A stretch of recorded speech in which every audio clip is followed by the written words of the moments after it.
Welcome to the Building and Growing podcast. We're delighted to have Kostas Dimitros with us today. Welcome, Kostas. Thank you very much for having me, Lucas. Happy to be here today and have a fun discussion with you. Thank you so much. Look, it's the first time I've recorded a podcast in Dubai. So I hear it's a cold day here, 20 odd degrees. Look, it's the first time I record a podcast in ever. So I think we're... Yes, it is. The weather is great today. 21 degrees. End of February. It's great for us. And in Dubai, usually we're counting the days before how many days were left with good weather before we actually go back to the heat. Yeah. But being 20 years in the region, 22 in the region, 20 in Dubai. You get used to or adapting, let's say, to the weather and the crazy obviously temperatures during the summer. Indeed, yeah. Well, look, I mean, I'll have to come back when the temperature's a bit warmer. I brought my bathers, but haven't been able to use them. But look, Kostas, today is about you. So why don't you give us an introduction to yourself and your background? Thank you so much. So. Kostas Dimitros, Dimitros in English. I've been in the region for 22 years. I never believed that I would be in this area. I mean, I never dreamed of. As a young kid, I grew up in a middle-class family in Greece, in Athens. My father being in the Air Force, my mother was staying at home, supporting us, me and my brother. We had a nice childhood, a lot of pressure from my mom to do something with our lives, a lot of studying and a lot of sleepless nights of making sure that we're ready for our exams. Yeah. But on the other side, it taught me and my brother how important it is to make sacrifices, because both of them did sacrifices for us to have a good education. Indeed. And that's something I carried in my life and as a lesson. And actually, I really appreciate them for this, because they gave me the tools to be where I am today. Indeed. And yes, I'm saying that I never encountered to me that I will be in the region, because also you need to appreciate that this region came into the world scene the past 20, 25 years. And both the UAE and then Qatar and Saudi Arabia have been in the scene of the construction scene and the economy scene the past 3 decades. Yes. And it's quite an accomplishment in that regards. Indeed. Going back a little bit more to your question, yeah, I grew up in Athens, high school in my area, but actually even my the first getaway, let's say, for a Greek son or daughter being raised in Athens, in a big city, is to go to the university to another city, so you have some more freedom for the parents. Unfortunately, I didn't follow that trend, and I entered the engineering school actually also in Athens. Oh no! So I did 5 years. Of university actually in Athens, being with my parents. Yeah. But then I had to get away. I think since then that was it. Yeah. So my first getaway or exit was the United States, and actually on the other side of the ocean in California. Yes. Where I did my master's degree, and since then. I still remember actually that after I got the okay to be like to actually study in a very nice university in the States at Stanford, and it was during my application was accepted in 2001, and that year it was the Twin Towers tragic event. Yes. So actually, I was on the first plane because there was disruption in flights for some time. Indeed. To leave Greece to fly the States and go all the way on the other side of the ocean.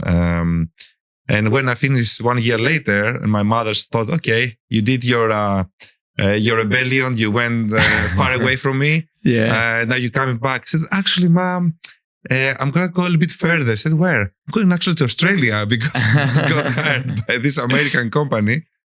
Yeah. So that I've done to you, to deserve this. So from one side of the world to the other, literally, yeah. So yeah, and I never looked back after that. Yeah. I was in our business. I was lucky enough now to work with one of the biggest companies in the world, and at that time also. Yes. And with another company at that caliber, and I traveled with them around the world. After Australia, they sent me to Bahrain. Wow. And then that's why I stayed in the Middle East. Fantastic. Well, look, I mean, what a journey, from Athens to Stanford and then to Australia and now to the Middle East. And well, I say now, but, the past 20 years, that's been fantastic. And, I'm sure we'll dive into the construction that you referred to that I guess, some of those projects have transformed the Middle East over the past 2 or 3 decades. But you mentioned you studied engineering. What sort of work were you doing, initially in your career? Yeah, I studied mining and metals engineering, and then I wanted to combine this with something different. So I did construction management in Stanford, where in the perception that later in life I could combine these 2 degrees and go more into project management and this kind of in our business. So with the first company, actually, I was in mining and metals division, doing contracts and commercial. So how a project is managed, what's the fundamentals, how you keep the schedule, how you make sure that all your supply chains with all your subcontractors, your other contractors are paid. Everything is monitored properly. Because the large projects need this kind of guidance and control. Yes. So in the early stage of their career, especially in Australia and then in Bahrain, I was in this business, in mining and metals division, but not so much practice engineering. Although engineering is also very important to have in your background. To understand what's your business, yes, and be able to have a conversation, or even if you want to manage the process of a specific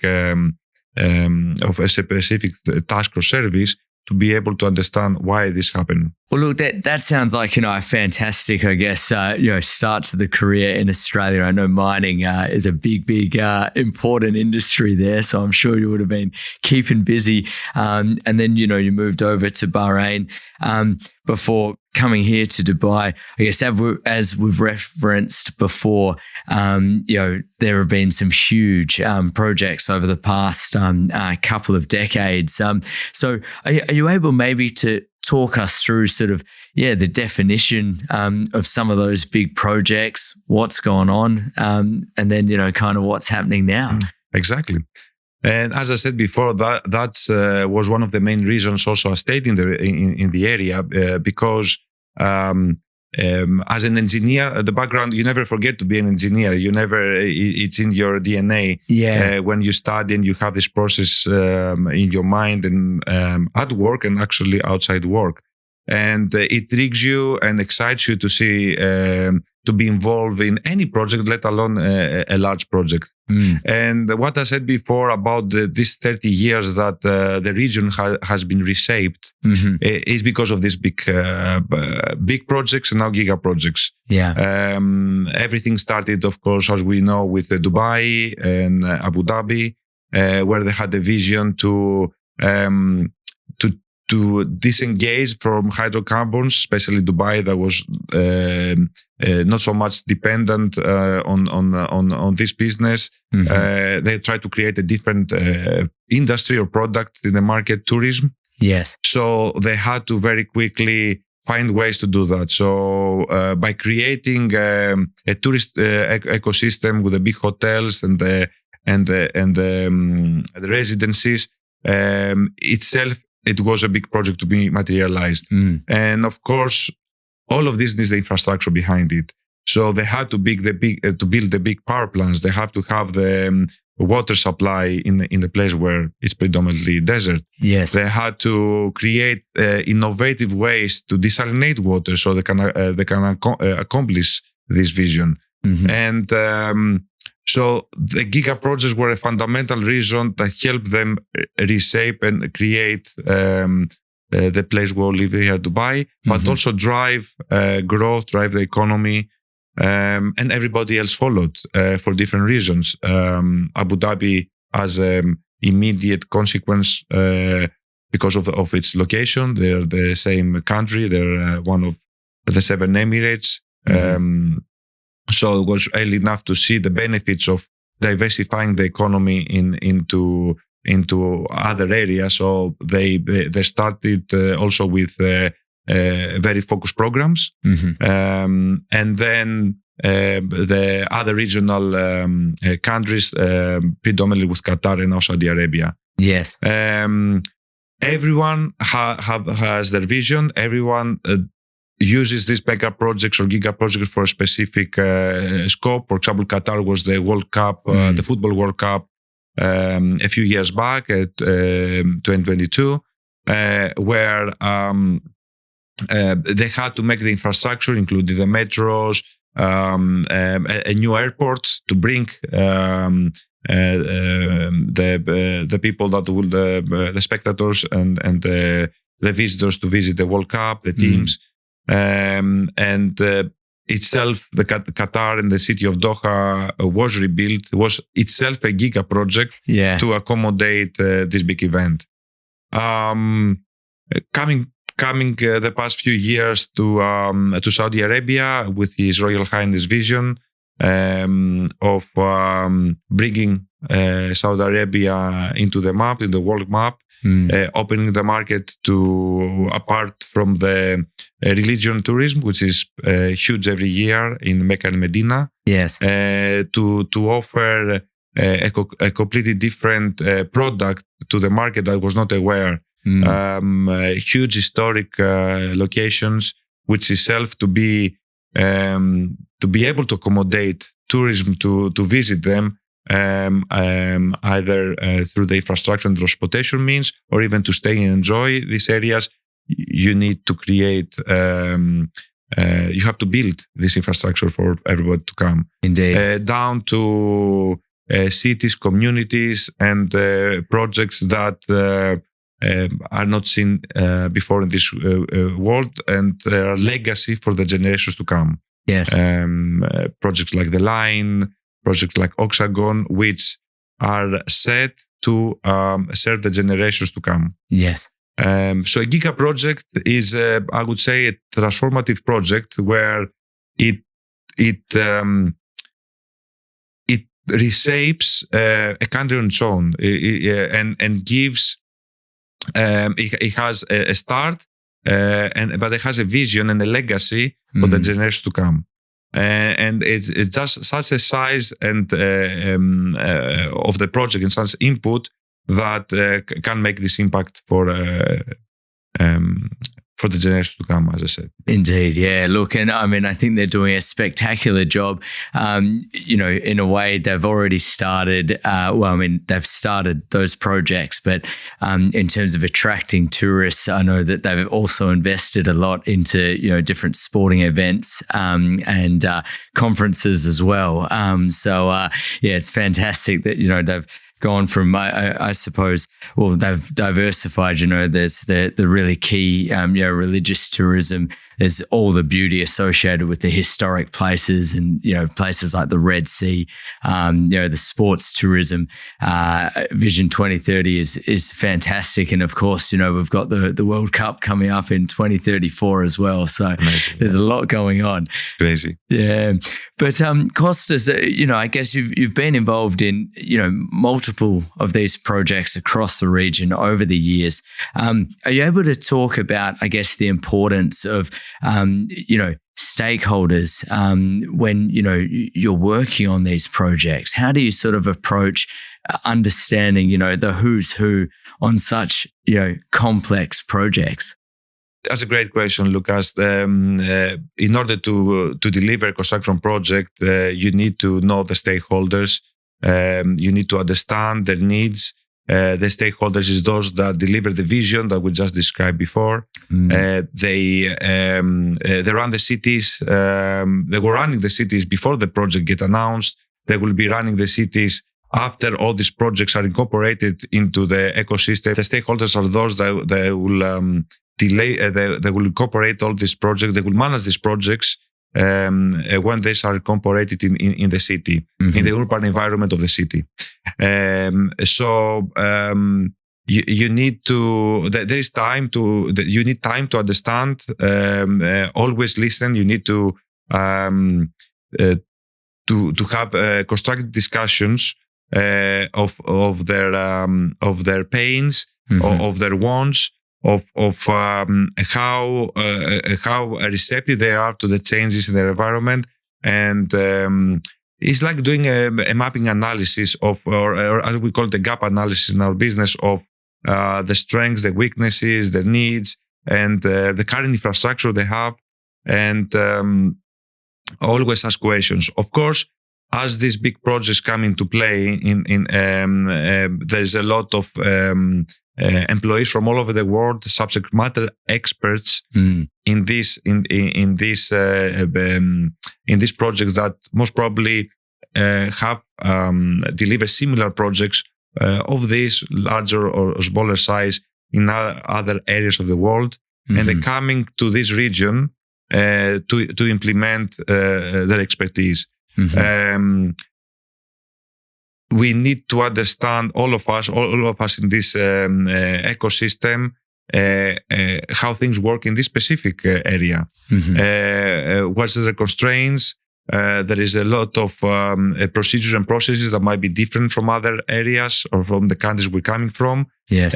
So we always need to respect this and be able to adapt to the current situation. So we talk about the importance of the stakeholders. You also said how you find them and meet them. These are representatives of, like in every country, they are the representatives of every public authority, along with the entities that are being created inevitably in order to manage these projects. So sometimes consultants like us that are in this area for many years, as I said, 22 in the area, or our companies that we work for that have been even for longer, because we understand and we have been working with these stakeholders for a long time, delivering other kind of projects. We are the ones that bringing together the new with the old, yes, to make sure that the delivery is proper.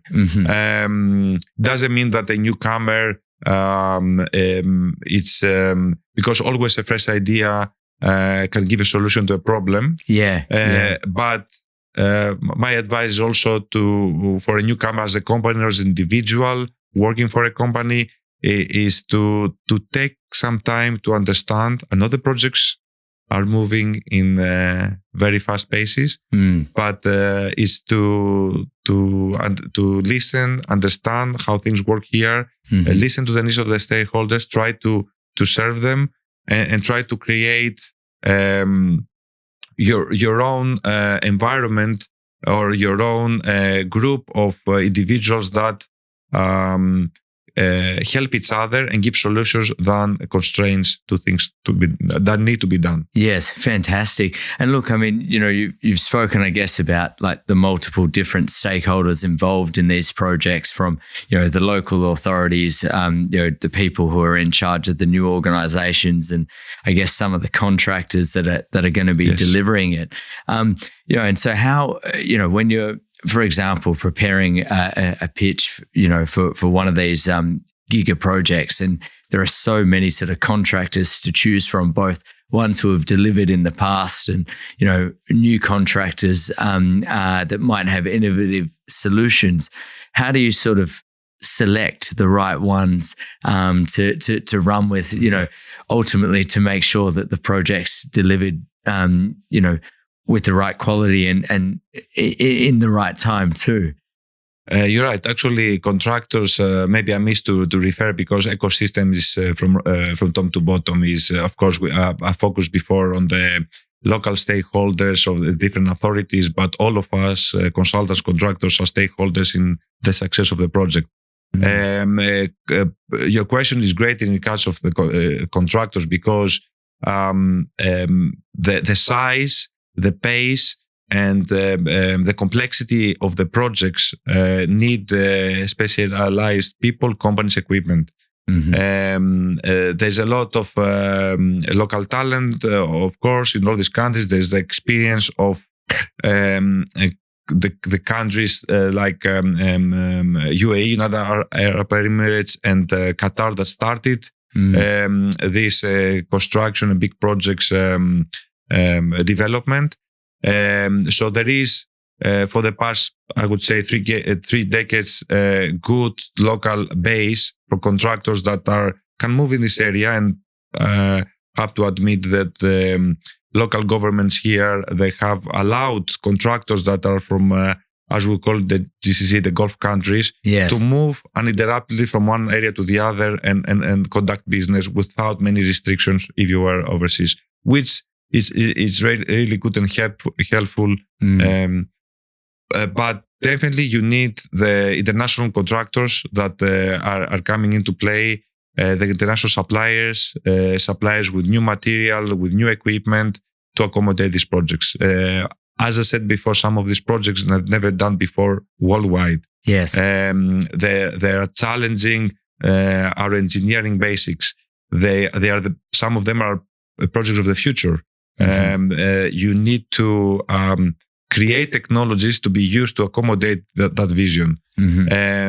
So inevitably, you need to have an ecosystem of local and international contractors that bring this knowledge into these projects. On your question, how do you qualify them? It's again the fundamentals of who is good in what business, what they can bring on the table. And we always encourage local companies with the national contractors, suppliers, to work together to bring this expertise. The world is a very connected place, but from the other side, there's a lot of work in different parts of the world at the moment.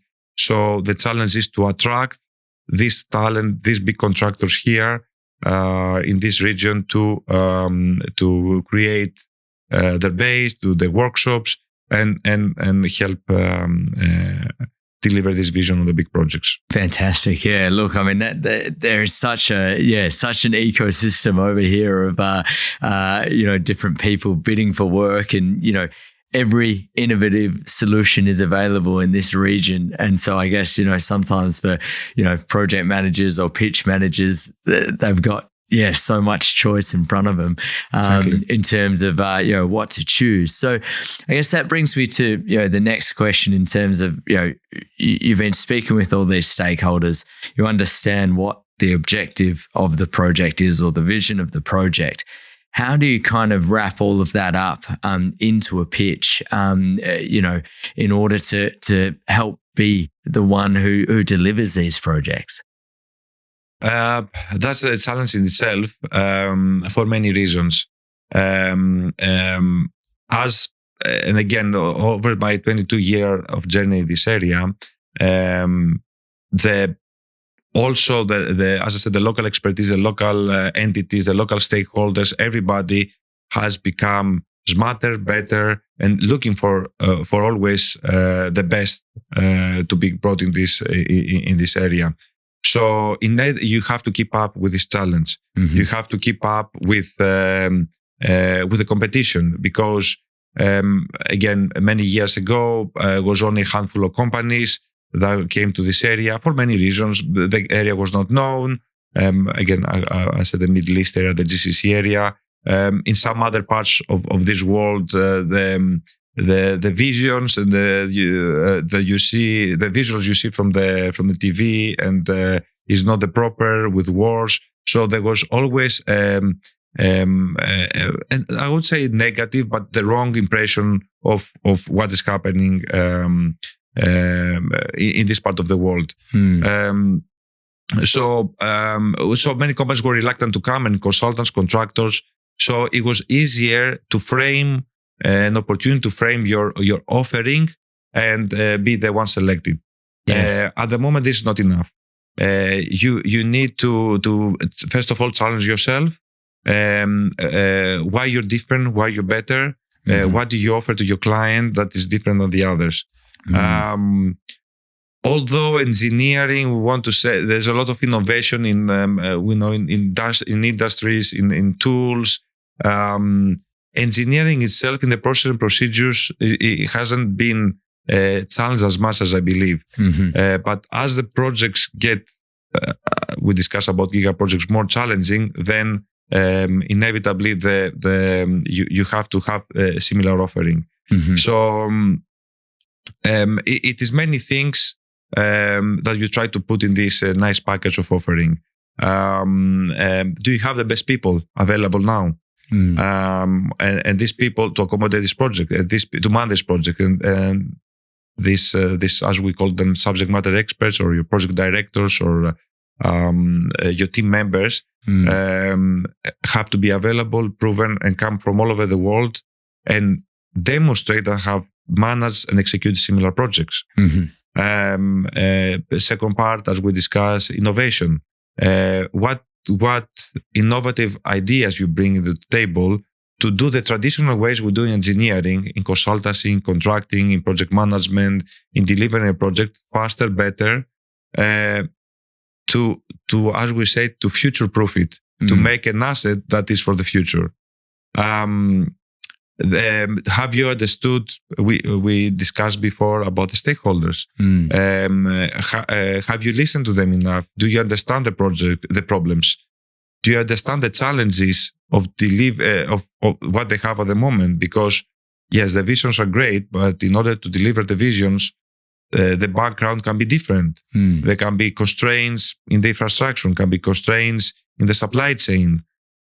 What is your solutions, and why you are better in finding solutions for these challenges? Yes. And at the end, as you said, quality. How you can guarantee that you deliver in quality and deliver what is in front of you. This is something. Although the others you can prove you have the people. You can prove that you have innovative ways. You can prove that you have ways to mitigate the risk of the supply chains of the contractors or other stakeholders. It's a way to how to convince the person you have opposite to you that you are the best for this job, because I'm sure your other competitors say the same. I think it's a matter of trust. Indeed. Trust is not given, as we know, is earned. Is earned by the ways you deliver the messages, by the ways through this process you find solutions that your client, your partner, your subcontractor, your contractor has at the moment, and you provide solutions for them during this process. So says, oh, there's a trust there. There's these guys know what they're doing. Yes. And they have solutions. After you become successful and you deliver the package and it gets accepted and gets welcomed, then you have to have consistency, following through and with your promises. Yes. And as always in life, in every project, there will be ups and downs, there will be disruptions, there will be things that need to change, strategies or visions that need to be adapted. But you have there to be eager to adapt and not be the bottleneck and stop the process, but always be willing to accommodate anything that's been asked, that is possibly to ask, and be honest. Many cases in the urgency of things happening here in this region, and I come from Europe, you come from Australia, from areas where projects have a different pace. Yeah. Which is logic. Here, in order to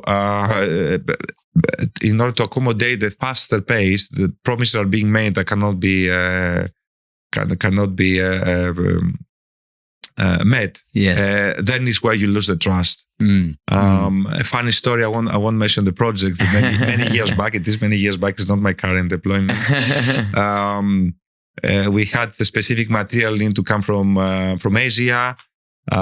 We had engaged this company. We're asking them, where is this? Where's our delivery? Because this delivery was stopping the finishing of different other parts of that project. Let's call it.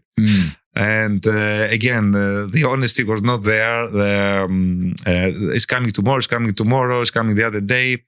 Finally, it arrived after a lot of pushing. Yes. The person who was delivering the message was the owner of the company, who was so passionate about his response that he actually took us to the warehouse to open the warehouse and see there was no material there. He reached to a level that he actually drove the whole inspection team to the warehouse where the materials were supposed to arrive. Yeah. To show us, where's the material? Oh, they haven't arrived.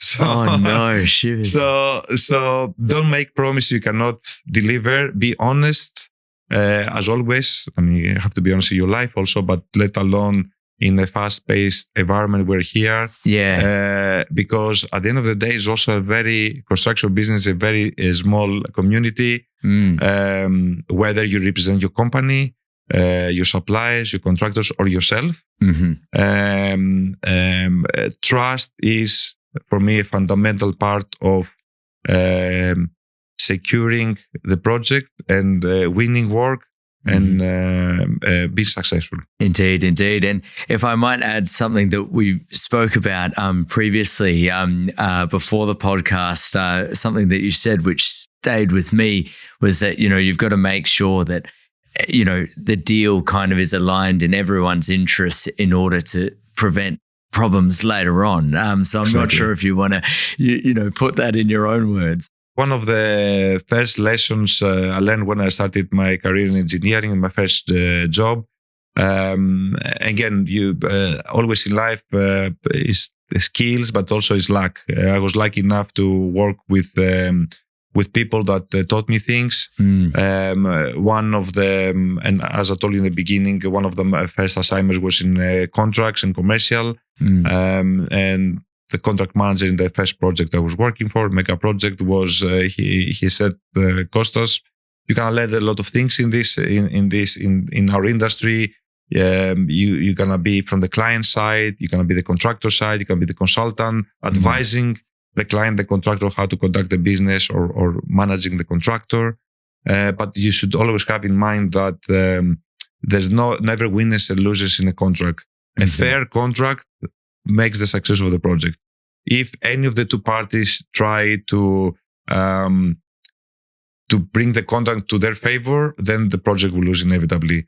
So try not to create clauses or instances in the contract where you will penalize the contractor in that degree that cannot perform the work, or the other way around, the contractor tries to compromise on quality, on supply. We talked about honesty before, to the client, because that will compromise again the project. So as long as a fair contract is there, you pack it, you put it aside, and you deliver with the program and the project, and that's what it's the important thing. Indeed, fantastic. And look, I mean, if we go from there, that point in time, when you were back in Australia to now, you mentioned that your first role over in Australia was contract management. I guess, how have things changed in terms of managing a contract, given that these are effectively the most complex contracts in the world? What's your view on how to do that well? So, yes, a lot of things changed from that day, from that involvement. I mean, even when I moved here, I was in contracts and commercial. Again, at sometimes I was a consultant. I went to a client side and I went to the contractor side.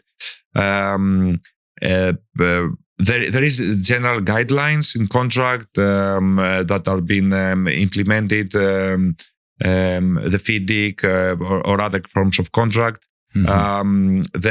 which is internationally acceptable, and they're being adapted from area to area, as you know, and in location.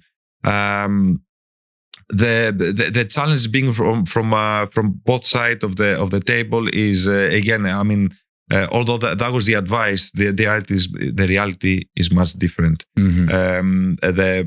Their clients that are trying to make favorable contracts for them with understanding that creates an issue to the whole supply chains under them, and I've been a contractor having this pain. Yeah. And the other side, the contractor that did not put much attention to the contract said, "Okay, don't worry, I will sign it because I need this job, and then I'll find ways to cheat or to get my money from the client by doing things that compromising quality, compromising schedule, not having the right people." Yeah. This was a fundamental eye opener for me in different markets, and actually, when I changed a little bit my career in towards management of projects, then I went to business development, which I'm doing now. This is always on back of my mind of how I conduct the business, and I want to make sure that when I work with the clients, to make sure that my company at the moment has a fair contract to work on. The fundamentals are there. Yes. So all this experience you get in especially in such a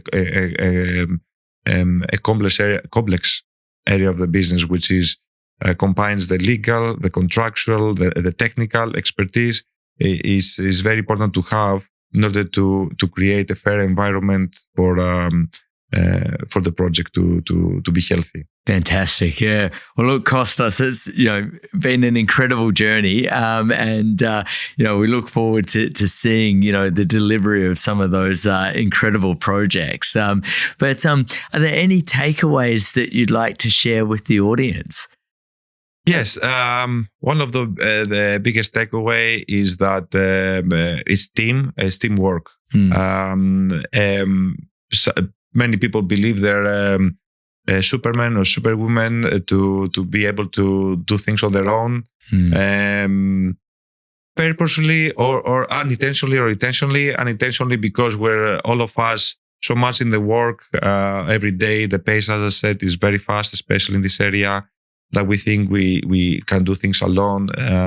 This is not the option. This is engineering, I would say, is also a team sport. Yeah. Winning projects, delivering projects. Your team, you need to trust your team, give opportunities, but equally when a team member is not performing, you have to find ways to be able to adapt. Maybe he or she performing in another position within the company or in another area.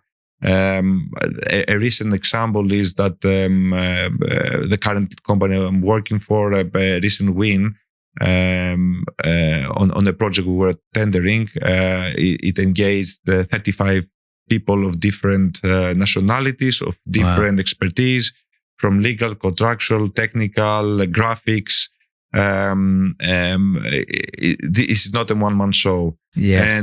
And since such an engagement to win work, to strategize, needs a big team, equally needs a big and strong team to deliver the projects.